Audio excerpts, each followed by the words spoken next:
ዝናቡ የቤቱን ቆርቆሮ ጣራ እንደ ጦር ይወጋው ነበር። ውጭ ያለው ነፋስ ወደ ውስጥ ለመግባት እንደሚፈልግ አውሬ በመስኮቱ ቀዳዳ ያሽካካል።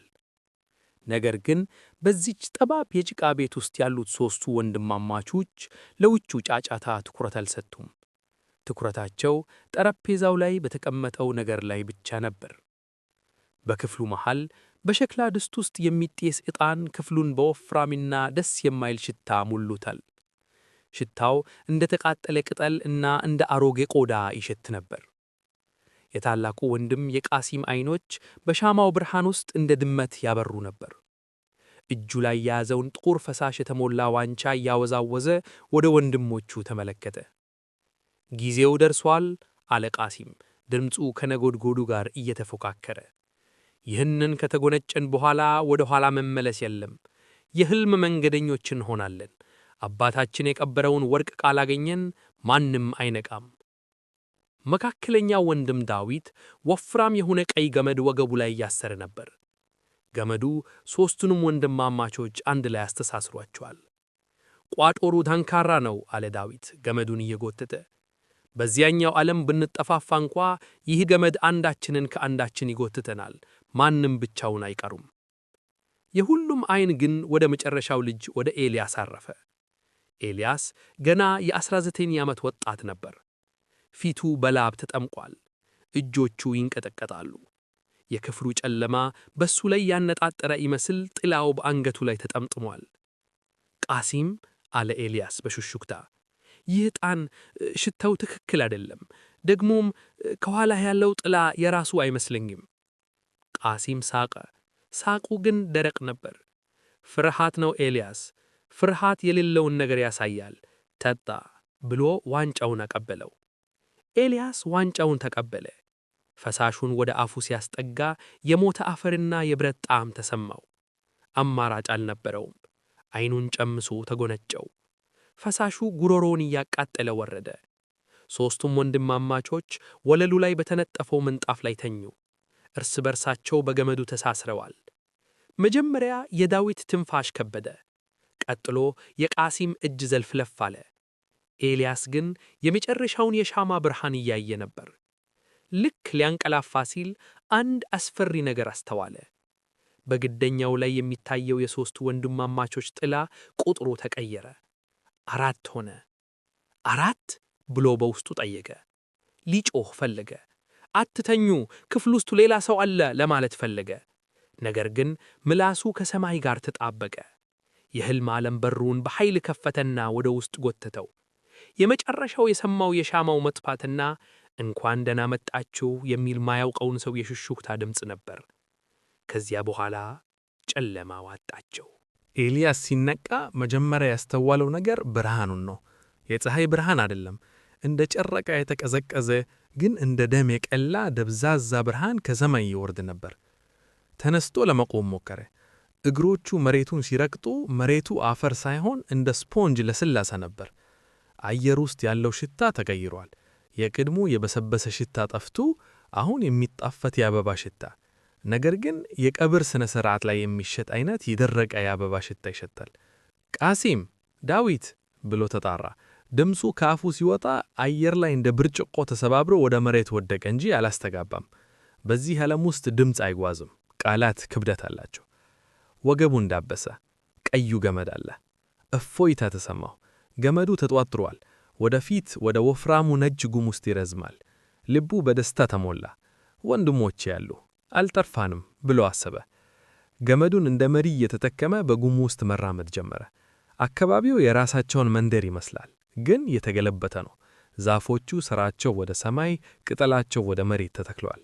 ወንዙ ውሃ ሳይሆን አመድ ይዞ ይፈሳል። ከጥቂት እርምጃዎች በኋላ አንድ ሰው በጉሙ ውስጥ ቀጥ ብሎ ቆሞ አየ። ዳዊት ነው። ዳዊት ጀርባውን ሰጥቶ ቆሟል። እጆቹ ወደ ጎን ዘርግቱን የሆነ ነገር እያየ ነው። ዳዊት ብሎ ኤልያስ ትከሻውን ያዘው። ዳዊት እንደ ዝግመተኛ ምስል ቀስ ብሎ ዞረ። ኤልያስ በድንጋጤ ወደ ኋላ ተወርወረ። የዳዊት ፊት ልክ እንደ ቀለጠ ሻማ ተበላሽቷል። ዓይኖቹና አፉ በቆዳ ተሸፍነዋል። ምንም ቀዳዳ የለውም። ልክ ከሸክላ እንደተሰራ ለሰላሳ ቆዳ ብቻ። ነገር ግን ኤልያስን የሚያስፈራው ይሄ አልነበረም። ከዳዊት ወገብ ጋር የተሳሰረው ገመድ ቀጥሎ ወደ ታላቅ ወንድማቸው ወደ ቃሲም መሄድ ነበረበት። ነገር ግን ገመዱ ከዳዊት አልፎ ወደ ጉሙ ውስጥ ይቀጥላል። እናም የገመዱን ሌላኛውን ጫፍ የሆነ ነገር እየጎተተው ነበር። ቃሲም አልነበረም፣ ምክንያቱም ጉተታው የሰው ጉተታ አልነበረም። በጣም ከባድ፣ በጣም ጠንካራ፣ ልክ አንድ ትልቅ ማሽን እንደሚጎተተው። በድንገት ያ ፊት የሌለው ዳዊት እጁን አነሳና ወደ ኤልያስ አመለከተ። በጭንቅላቱ ውስጥ የዳዊት ድምፅ ተሰማው። በጆሮው ሳይሆን በአእምሮው አስተጋባ።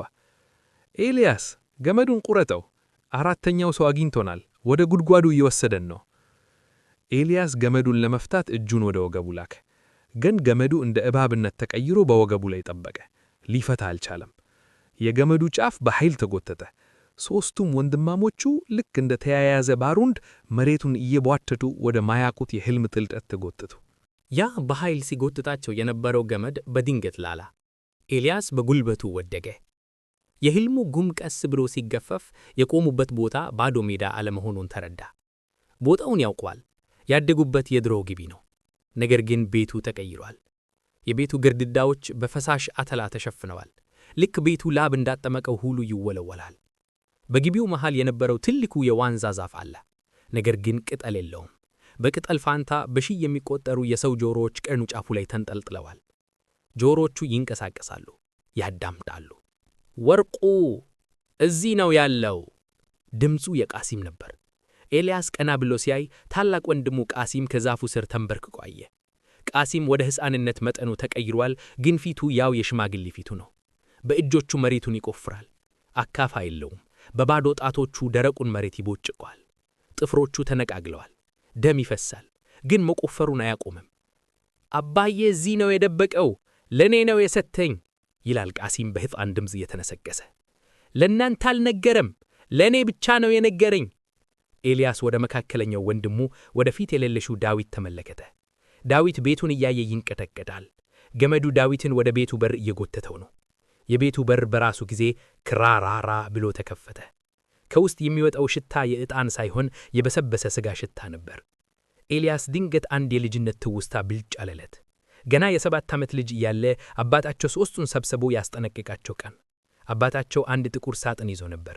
ይህንን ሳጥን እንዳትከፍቱት፣ በውስጡ ያለው ወርቅ አይደለም፣ በውስጡ ያለው የኔ ዕዳ ነው። ይህንን የከፈተ ሰው ዕዳውን መክፈል አለበት ብሏቸው ነበር። ቃሲም ግን ወርቅ ነው ብሎ ያምን ነበር። አሁን እየቆፈረ ያለው ያንን የዕዳ ሳጥን ነው። ቃሲም አቁም! ጮኸ ኤልያስ። ወርቅ አይደለም፣ አባዬ የነገረን ስለ ዕዳ ነው። እየቆፈርክ ያለኸው የራስህን መቃብር ነው። ቃሲም ቆም አለ። ጭንቅላቱን ቀስ ብሎ አዞረ። አፉ በጭቃ ተሞልቷል። ኤልያስ አለ ቃሲም ከአፉ ጭቃ እየተፋ። ሳጥኑን እኮ ከፈትኩት፣ ባዶ ነው፣ ምንም የለም። ምን? ሳጥኑ ባዶ ነው፣ ምክንያቱም ዕዳው ሳጥን ውስጥ አልነበረም። ዕዳው እኛ ነን። ልክ ይህንን ሲናገር ከቤቱ ክፍት በር ውስጥ አንድ ግዙፍ ጥላ ወጣ። ጥላው የአባታቸው ቅርጽ ይዟል፣ ግን ቁመቱ የቤቱን ታራ ይነካል። ጥላው እጁን ዘራ። እጁ እንደ ዛፍ ቅርንጫፍ ረጅም ነበር። የተረገመውን ገመድ ያዘው። ገመዱ ተወጠረ። ሦስቱም ወንድማማቾች ወደ ቤቱ በር ወደ ጨለማው አፍ ተጎተቱ። ቃሲም እየጮኸ፣ ዳዊት እየተነቀጠቀ፣ ኤልያስ መሬቱን ለመያዝ እየታገለ ወደ አባታቸው ሆድ ተመዘግዘጉ። ኤልያስ ዓይኑን ገለጠ። የመጀመሪያ የሰማው ነገር የዶሮ ጩኸት ነበር። ቀጥሎ ደግሞ የጠዋት ፀሐይ ሙቀት ፊቱን ሲለበለበው ተሰማው። ያ አስፈሪው የሕልም ጉም፣ ያ የበሰበሰ ሽታ፣ ያ የቤቱ አፍ፣ ሁሉም ጠፍቷል።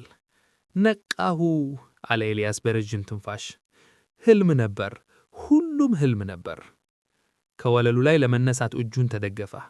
ነገር ግን የሆነ ነገር ልክ አልነበረም። ሰውነቱ ከበደው። እንደ ድሮ ቀልጣፋ አልነበረም። እጆቹን ወደፊት አንፍቶ ተመለከተ። ኤልያስ ደነገጠ። እጆቹ የ19 ዓመት ወጣት እጆች አልነበሩም። ጠባሳ የበዛባቸው፣ ቆዳቸው የደረቀ እና ጣቶቹ ወፍራም የሆኑ እጆች ናቸው። ቀኝ እጁ ላይ በአውራ ጣቱ ስር የተነቀሰ ትንሽ መስቀል አለ። ይህ ንቅሳት የኤልያስ አይደለም፣ የታላቅ ወንድሙ የቃሲም ነው። አይሆንም! ድምፁን ሲሰማው በእልት ደነገጠ። የወጣው ድምፅ የራሱ የለዘበ ድምፅ ሳይሆን የቃሲም ጎርናቃ ድምፅ ነበር። በፍርሃት ተስፈንጥሮ ተነሳ። ወደ ቤቱ ጥግ ሄዶ የውሃ ማሰሮውን አነሳና ፊቱን በውሃው ነጸብራቅ ተመለከተ። ውሃው ውስጥ አፍጦ የሚያየው የኤልያስ ፊት ሳይሆን የቃሲም ፊት ነበር። እኔ ቃሲም ሆንኩ? በዚህ ጊዜ የቤቱ በር ተከፈተ። አንዲት ቀጁን የፈራች ወጣት ምስል ወደ ውስጥ ገባች። የገቡት ኤልያስ ነበሩ፣ ማለትም የኤልያስን ሰውነት የያዘው ሰው። ይህ ኤልያስ እየተቀጠቀጠ ወደ ቃሲም ወደ እውነተኛው ኤልያስ መጣ። ወንድሜ አለ ኤልያስ በዳዊት ድምፅ፣ ምን እየተፈጠረ ነው? ለምንድን ነው ያንተን እጅ የያዝኩት? ለምንድን ነው በመስተዋት ሳየው ያንተ ፊት የሚታየኝ? ኤልያስ በቃሲም አካል ውስጥ ሆኖ ወንድሙን አቀፈው። ዳዊት አንተ ነህ? አዎ እኔ ነኝ አለ ዳዊት በኤልያስ አካል ውስጥ ሆኖ።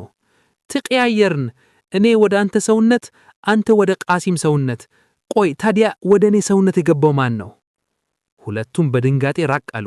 ወደ ሦስተኛው አልጋ ተመለከቱ። እዚያ በዳዊት አካል ውስጥ ያለው ሰው ተኝቶ ነበር። ቀስ ብሎ ተነሳ። እንደ ወጣት ዳዊት አልተነሳም።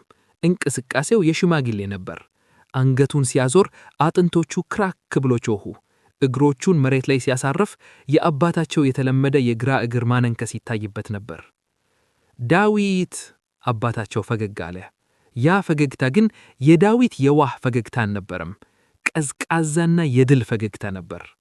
ልጆቼ አለ አባታቸው በዳዊት ድምፅ፣ ስለ ገላው አመሰገንኩኝ። የኔ አካል አርጅቶብኝ ነበር። ወርቁን ፈልጋችሁ ነበር አይደል? ወርቁ ወጣትነት ነው። እናንተ እኔን ቀስቅሳችሁ ለራሳችሁ ግን ዘላለም እንቅልፍ ገዛችሁ። ኤልያስ በቃሲም አካል በሆነው በቁጣ ጠረጴዛው ላይ የነበረውን ቢላው አነሳ።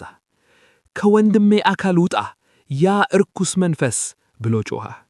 አባታቸው በዳዊት አካል በሆነው ከልቡ ሳቀ። ልትወጋኝ ነው? የማን አካል እንደሆነ ረሳኸው?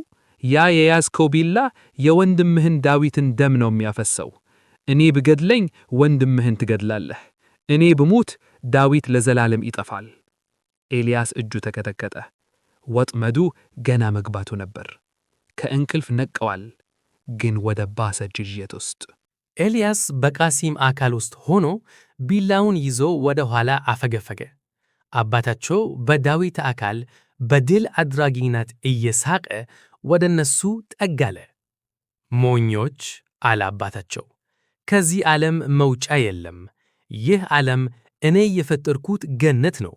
እዚህ ሕመም የለም፣ እርጅና የለም። ዝም ብላችሁ ተገዙልኝ። ኤልያስ ግን ወደ መስኮቱ ተመለከተ። ውጭ ያለው ፀሐይ አልተንከሳከሰም። ወፎቹ በአየር ላይ እንደተሰቀሉ ቆመዋል። የውሃው ጠብጣ ከማሰራው ሲወርድ መሬት አይነካም። ይህ ገነት አይደለም አለ ኤልያስ በሹክሹክታ። ይህ እስር ቤት ነው። እናም አሁንም ሕልም ውስጥ ነን። ወደ ወንድሙ ወደ ዳዊት በኤልያስ አካል ላለው ዞረ። ዳዊት እውነታው ይህ አይደለም። ትዝ ይልሃል አባታችን ሲነግረን ሕልም ውስጥ ከሆናችሁ እና መውጫ ካጣችሁ መንገዱ ወደ ታች ነው ይለን ነበር። ወደ ታች? ዳዊት በድንጋጤ ጠየቀ። ምን ማለትህ ነው? ለመንቃት መሞት አለብን አለ ኤልያስ። በሕልም ውስጥ ስትሞት በገሃዱ ዓለም ትነጋለህ። ይህ ሕግ ነው። አባታችን ይህንን ስለሚያውቅ ነው እንድንፈራ የሚያደርገው። አባታቸው ፊቱ ተለወጠ። ያ የድል ፈገግታ ጠፋ። አታደርጉት፣ ብትሞቱ ለዘላለም ትጠፋላችሁ ብሎ ጮኸ። አሁን ድምፁ የዳዊት ሳይሆን የጥንት አውሬ ድምፅ ነበር። ኤልያስ የወንድሙን እጅ ያዘ። አትስማው፣ እመነኝ። ሁለቱም ወንድማማቾች እጅ ለእጅ ተያይዘው ወደ ቤቱ በር ሮጡ።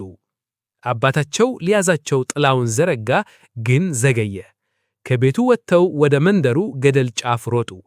ከታች የሚታየው ነጭ ጉም ብቻ ነው። አብረነን አለ ኤልያስ። እስከ መጨረሻው አለ ዳዊት። አባታቸው ከኋላ ሆኖ አይ ብሎ ሲጮህ ሁለቱም ወንድማማቾች እጅ ለእጅ ተያይዘው ወደ ገደሉ ዘለሉ። ንፋሱ ፊታቸውን መታው። የፍርሃት ስሜት ጠፋ። የክብደት ስሜት ጠፋ። ጨለማ። የገሃዱ ዓለም ማለዳ። የመንደሩ ሰዎች የቃሲምን በር ሰብረው ገቡ። ቃሲም! ዳዊት! ኤልያስ! ጎረቤቶች ወደ ክፍሉ ሲገቡ አፍንጫቸውን የሚለበልብ የዕጣን ሽታ አገኛቸው። ሽታው መርዝ ነበር። ወለሉ ላይ ሦስቱም ወንድማማቾች እጅ ለእጅ ተያይዘው ተኝተዋል። በወገባቸው ላይ የታሰረው ቀይ ገመድ አልተፈታም። የመንደሩ ሽማግሌ አባ ተስፋዬ ቀስ ብለው የኤልያስን አንገት ዳሰሱ። ቀጥሎ የዳዊትን፣ ቀጥሎ የቃሲምን። ሽማግሌው በሐዘን አንገታቸውን ነቀነቀኑ። ረፍዷል አሉ አባ ተስፋዬ። በጣም ዘግይተዋል።